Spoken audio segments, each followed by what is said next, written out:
You know we run, but who even are we? That felt really American. America!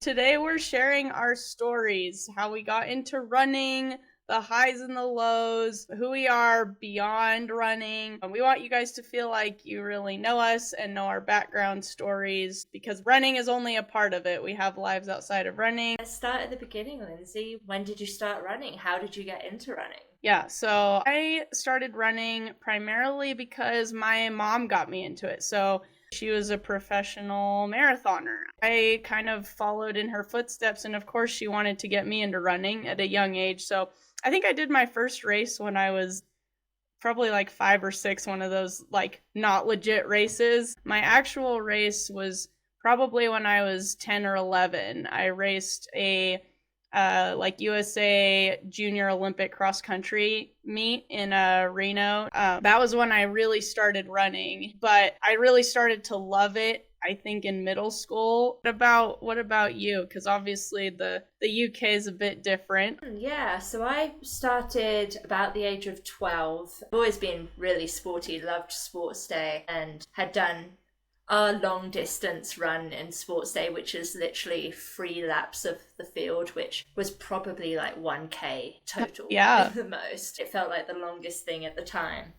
So I knew I could run. I never won that race, but it was pretty natural. But I went to my secondary school, and I remember so clearly we had a race at the school in our school fields, and I think this was definitely my first race experience. So no idea what I'm doing, and they send all the boys and the girls off together. I just kind of slowly started picking everyone off and got to the last 150 meters in second, right next to a boy called Jesus. And yeah. Me and Jesus sprinted to the finish, and Jesus not Jesus. Not Jesus, it's Jesus. He always said Jesus, so I always think my first cross-country race I came second to Jesus, so that wasn't too bad. Yeah, and it's so funny to think because this is such a key moment in my early running memories, and I bet Jesus hasn't once thought of this race. It was just a little tiny little school cross-country race. He's not once thought of it again. Oh, but if he listens to this, he'll remember. Yeah. Where are you at, Jesus? Where are you at? Yeah, that was fun. It kind of all just went from there. I just found myself progressing to the next stage in that first year, and by the end of that year, I was at our English schools cross-country nationals, and that's pretty much the biggest race you can go to when you're a kid, and you represent your county, which I can only say it's like representing your state, but on a small England scale. So it's a big deal, and I remember I was there in my like PE shorts, and everyone else was in proper race kit, and I was like, what am I doing here? So that actually reminds me, my first race, I think, was in elementary school, but it was called the Pumpkin Fun Run. I came in 12th, so 12 ended up being like my favorite number for some reason because I got it in soccer and I got 12th at that race. But I remember telling my friend, it was still embarrassing. I went up to her and I was like, oh, what number did you get at the end? Because they handed out the place that we got on these little cards. And I was like, oh, what number did you get? She's like, I got 2. I was like, I got 12. Like, I am better than you. Like, I straight up thought I was better because of the higher numbers. So she's like, okay, like what are you doing? Well done. So that was my first race experience. That's cute. Yeah. So in all of this, I think one of the main questions too is what has running done for us, or what's like a defining moment? Because we have these nice recollections from a younger age, or maybe stressful recollections, but what's our defining moments and what has it done for you? I would say running has been really, really a good thing for me. I was such a quiet kid in school. I wasn't even that shy. I just was really quiet and didn't really interact or talk to too many people. I was never really that nervous, but just really kept to myself. Running was just an opportunity to actually be myself, and I made friends really easily, no stress, and it was just a real social thing to go to the track on a Tuesday and a Thursday and just run around with your friends. And I think it was so good for my confidence, and I don't know if I could have got that from anything else. I put a big part of that down to the club that I went to, which were in Harriers, which I've said I'm still a member of today. Secret Surges. So did you play other sports? I did a lot of other sports. I guess the key ones being I used to do judo and swimming. What is judo? I guess it's in the martial arts category. It's like karate without all the wuchas. It's a bit more of a just throwing people down. I would like to do that. That would be... I enjoyed that. I did not too bad, honestly, in the lightest weight category possible. I was probably one of the stronger ones in my county for throwing other 7-year-olds around. And also tennis, but I was not good at tennis. I just really enjoyed it. And when I first started running, I was going between running and tennis until eventually I committed to the running. Running and tennis. Okay, for me it was running and soccer. Which is a pretty common. I played 12 years of soccer, playing soccer while I was running cross country in high school, which actually became a contention point for my coaches. Fortunately, I think I was only 13, but they wanted me to decide like what to do because we were going to state for cross and then they thought I was going to get injured in soccer, and I'm just out there like, I'm 13, like leave me alone. Running coaches hate soccer. Yeah. In terms of my defining moment or what it's done for me, I'd say connections with people. Like, it became fun to me in middle school because there was like the guys team and they're goofing off, and it's much less of a serious thing. Like, I was still competitive, but we were like goofing around a lot of the time. It's fun. I think that's good. It should be. Being a child, it should be. It should be the number one thing. I saw some girls getting way too serious way too early, and I mean, a lot of times you see that in young women and they burn out before they can even reach their potential. So I was thankful that my parents were supportive of me doing other sports. It's great to have that support from your parents. It's great to have that guidance. But I was in rodeo, I was in volleyball, I was in ski team. We had ski team because there's a mountain the Sierras right there. I was trying to fill up my Letterman jacket, let's just say that. So, but it's really now for stress, whereas it has been a contributor for stress in the past, but I do think it's become an outlet, and overall just keeping me healthy. Like, if I don't move my body or if I'm not running for a couple days, like, I can feel my body just like kind of breaking down. Obviously that can be offset by doing other activities too besides running, but I just like feel better, like my skin feels nicer. I'm just like, like, not every time, but fresh air, getting to travel places. So I'd say that's what it's done for me. And then how was your college experience? You continued running in college? I did. So my story is I graduated from high school. I had decided to go all in on running. I got a scholarship at Cal Poly San Luis Obispo. I ran there for 1 quarter and I transferred. So I transferred back to Reno, Nevada, which is my in-state college, for financial reasons, as well as like they didn't take my AP classes that I had worked so hard for in high school, and I was going to have to retake them. They also didn't have my specific degree, which is chemical engineering. So when I transferred to Nevada, I did really well. It was really difficult the first couple of years. I was mainly running like 1500s and some 800s, and just wasn't really seeming to improve that much from my high school times. And then, something just clicks, and my junior year, it just clicked and I tried steeple, and that's how I started doing steeple. So when you're a junior in college, what age are you then? I graduated when I was 21, so I had to have been 19 or 20. Yeah, I was still young thinking about it. Yeah, it is quite young. Because I think it's when you go to university that it goes to 3K steeple, because when you're younger it's 1500. And so that's where it maybe differs between the US and the UK again, because I definitely had the opportunity to do a couple of 1500 steeples and I found that I enjoyed it, but I hated running anything longer than 1500 on the track. So the thought of doing a 3K steeple was just like absolutely not. Yeah. But also, I was quite terrible at the hurdling in my early days of steeplechase, and there's definitely a photo that made the newspaper of me doing a double-footed jump into the water jump, and I specifically remember kind of squealing every time I went over a hurdle. Not just the water jump, I would squeal over every hurdle. I would still do well in the race, but I would just go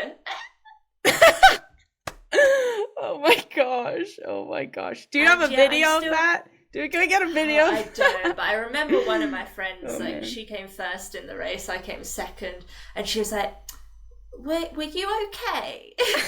I was like, oh, it's just a close one. I don't blame you. I still do it every so often. If it's a close call, there's a little squeal in there.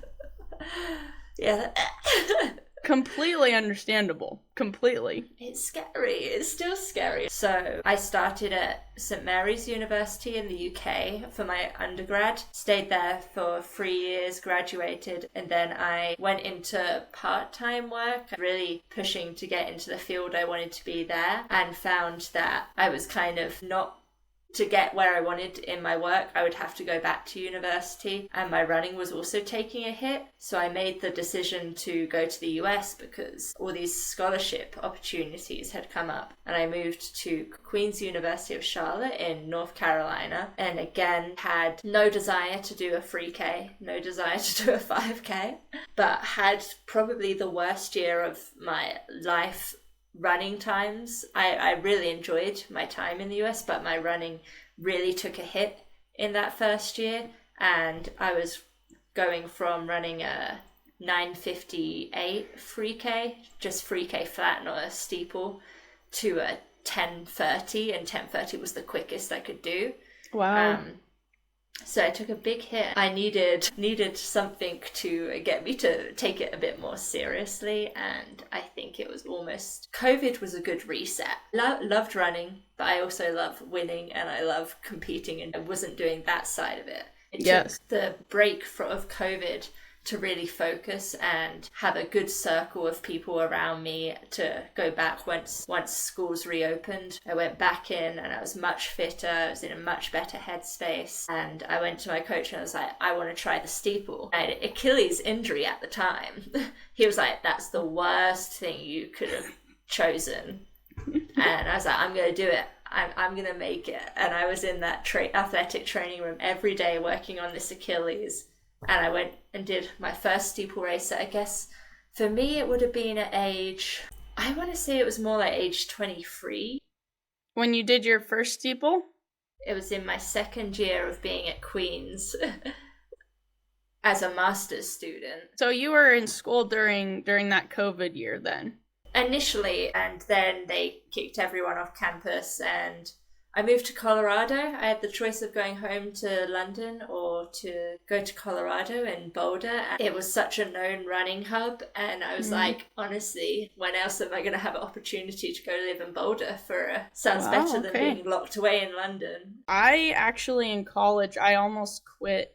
I almost running, I think, twice.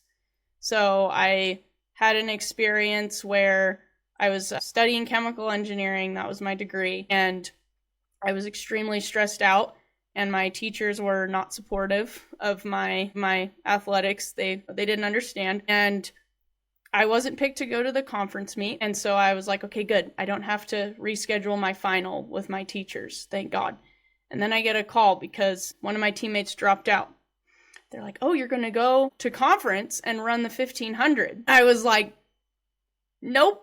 I'm not going to go to conference, and you do not do that. You do not say no if you are on a team, like, you do not say no to go to conference. So actually, I almost got kicked off. I had a meeting, but I was like so stressed out, and I had one more incident in I think my junior year of college, where we were on a trip in Hawaii, and I was kind of injured, and I had tried steepling for the first time, and I did really poorly, and I wasn't enjoying the time with my teammates, and I almost quit then too. So I had a couple really rough times where I was like, I don't know if I want to do this anymore. Sometimes the coaches don't understand that it can't just be about the running. You are there for university, and it's almost like, well, you don't decide when the finals are, and it is a final. You are also trying to earn a degree, and then vice versa. You get the situation where the professors don't understand that you might be on a scholarship and you are required to be doing these to maintain your scholarship. So you can't really win sometimes. I also was like, I'm not going to score shit at the conference meet in the 1500. That is not going to happen. I was not doing well that season. Like, that was my just struggle with running throughout that time. What was the turning point for you? Because you're obviously still running now. I remember I made it to regionals my junior year in the steeple, and I was like third on the all-time list. I was like, oh my gosh, okay, like, things are happening now, and that pushed me forward. Like, it really was just the fact that I was finding success in an event finally. It was hard for me, though, after that, because then I was stagnant. I didn't improve from 2019. After college, I had a bunch of stuff going on, and I tried running hard. Thought I was going to make it to USAs. I've been pretty much stuck at that time. Yeah, that's another hard part of running as well, because sometimes you can do everything right and the results still don't yield. And I always tell people that you really just have to have an almost blind faith that if you're doing the work, eventually it's going to pay off. But it's so much easier said than done, and can be a real barrier for people continuing with running, particularly finishing after college, university, and then no longer having that team around. I think, are we moving on to outside of running? What do you do outside? I know a little bit of what Stevie does outside of running, because she's a very talented artist. I was going to say art is probably my main one. I've always kind of done it a bit more recreationally than anything. Yeah, kind of just as a hobby, but I've done the odd commission here and there for people. And I was telling yourself the other week that I actually got a piece of my art in our local gallery up here, which was really, really exciting. I still haven't gone to see it in the gallery yet, because we were racing a 10K on the day of reception. So I haven't seen it yet, but that was something I was really proud of, and something I didn't think I could do. And yet especially just doing it as a hobby more than anything. And it made me really think, maybe I could do more of this. If someone's willing to put it in a gallery, and maybe people would buy it. Maybe I could have fun and see what I can make. So I'd love to explore that a bit more in the future. But yes. I've known since I was extremely young. I want to say when I was in infant school, which is probably age 5 or 6, honestly. I've known since then that my main interests were sport and art, and I didn't care for any other subject at all. The only other one I kind of liked was science, and those were the 3 subjects that I did well in. I was pretty much a B student in everything. I would just do my work and get it done to a good level, but I didn't really care. And then with art, sports, and science, I was like, okay, let's focus on these. Let's have some fun with these. Now it feels quite surreal, exciting to think that I am running full time, and I'm like, oh, maybe I could also do something art-wise on the side. It was the dream life. How about you? Well, I am really into music. I sang a lot in middle school. I was in choir. I did all-state choir. I kind of taught myself how to play guitar. I'm not super good, but I really like just listening to music. So recently, in the last, 4 or 5 years, really gotten into the metal and post-hardcore scene, had a big personality shift. So there's all sorts of terms to describe it. There's post-hardcore, hardcore, metal, metalcore, deathcore, screamo, emo music, like all of that. Like, you always gave off the vibe of music-y, and I think someone asked when they found out we were doing this podcast, they're like, oh, who are you doing it with? And I was like, oh, Lindsay. She's kind of like punky, good vibes, music-y, punky vibes. And they're like, oh, that's so cool. So I go to a lot of concerts. Christian and I go to a lot of concerts because luckily we like the same music, so we don't get annoyed when it's this screaming, blasting music, because it's awesome in our household. So that's been like one of my main hobbies outside of running. Like, what are we gonna do tonight? We're gonna go to a concert. It's a lot of fun. I haven't really been to too many concerts in my time. Do you have one that you would want to go to? Well, I think we have quite different music tastes, but I think I really do have just like a nostalgic memory, like music taste. So I love songs that I listened to growing up and I haven't really moved on. Oh, I completely agree with that. I'd love to go see Avril Lavigne and Lily Allen. I will go with you to that. I will go with you to that. I love Avril Lavigne. Let's go. I have the whole girlhood music playlist too, so it's true. Avril Lavigne she was doing a tour in the UK at the same time as British Champs last year, and I was literally on the website for tickets and I was like, can I do British Champs and then go straight after? I was like, there's no way I'll get there. It's not close. I was like, can I go instead? Can I go before? And I was like, no, you have to do British Champs. So I didn't get to see Avril Lavigne, unfortunately. That might be a bucket list item for us then. Okay, before our final thoughts, we have what Stevie calls a quick fire round. So, Stevie, proudest achievement, running and non-running? When I was chosen to be the Surrey captain, which is captain of my county for our English schools cross country, which I mentioned is the highest level you can do as a kid. I was chosen to be the captain and I was never the fastest in the team. Usually I was maybe 6th or 5th in the team at best, but I was consistently there every year making this team, whereas we saw a lot of others kind of cycle in and out. I always made it, and it was like so nice to feel like you were being recognized for that team. So it was one of my proudest moments for sure. And then how about you? Should I do running and non-running?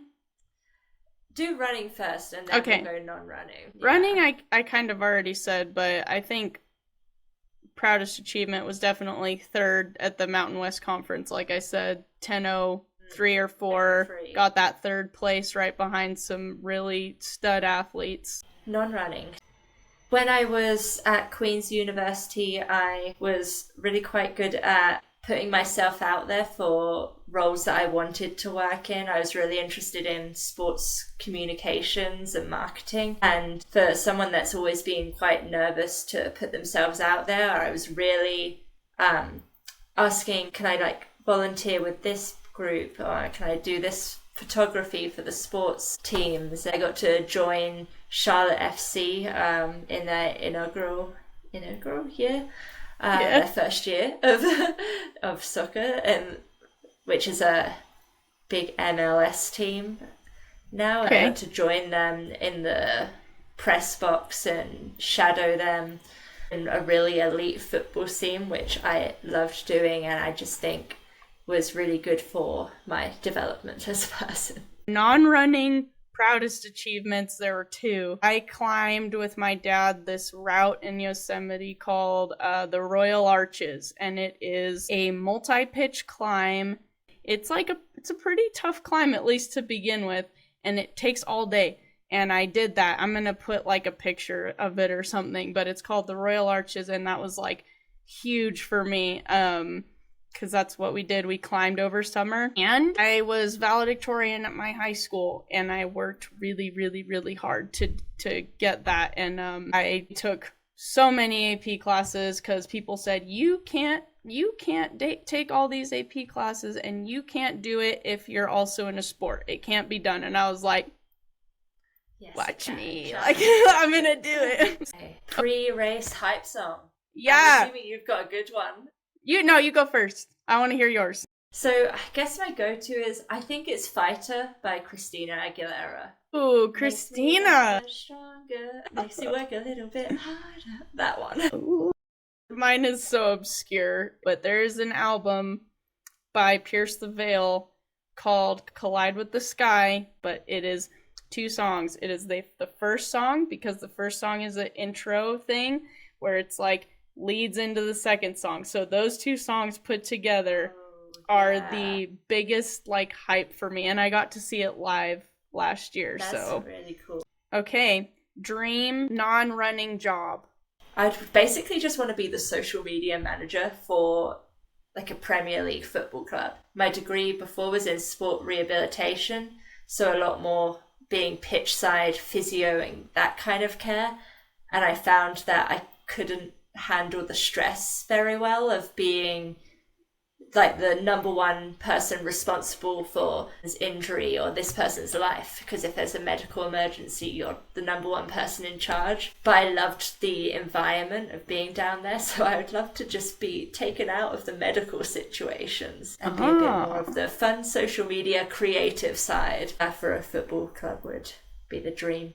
I'd love to also to be like a track commentator now that I've started to find my voice a little bit. Okay, mine would be criminology or something. So like forensics, crime scene, like investigator, That's so or a fun. detective. Detective There you go. Adams. I think that would be so fun. Or I mean, on a more like, I guess, realistic note, because I think I could maybe do this, I would want to like design materials for shoes or clothes or something like that, because I have a materials science part of my degree for engineering. So that would be my other one. Yeah, you can make a dream race kit. Dream race kit. Got the art part of it. I got the techie material part of it. Yeah, we'll make the dream carbon shoe as well. Okay, final quickfire question. Speed workout or long run? Speed workout. Don't even have to think about it. Speed workout. It's so funny because I think mine's long run, which I can't believe I'm saying either. Wow. If I had like people to long run with more, I think it'd be a long run. Like when I was living, it does make the people, makes it a lot easier. Like it was a whole event, in Flagstaff. It was like Beaver Creek or something, and people would all meet up there, and it's just it would be fun. But I don't have that here, so that's a factor I didn't consider, because I've actually got a long run tomorrow. And I already sent the text to my teammates. I'm like, are we meeting? Is there a plan? I don't want to do 80 by myself. But speed session, I could probably handle myself. Midweek long running for Stevie. Final thoughts. Running obviously doesn't define us, but it is a big part of our lives, and it's a big part of why we started this podcast. And now you guys know a little bit more about who we are and our background and who we are beyond the miles. We do want to hear those underdog stories, those secret surge stories. To do that, we need your engagement. We need your ratings. So if you just give the little 5-star thing on Spotify just a little tap, that would really help with our credibility and ability to get the people that you want to see on the podcast. YouTube, Spotify, we really appreciate it. Thank you guys for listening again, and we will see you next week. Thank you. Bye.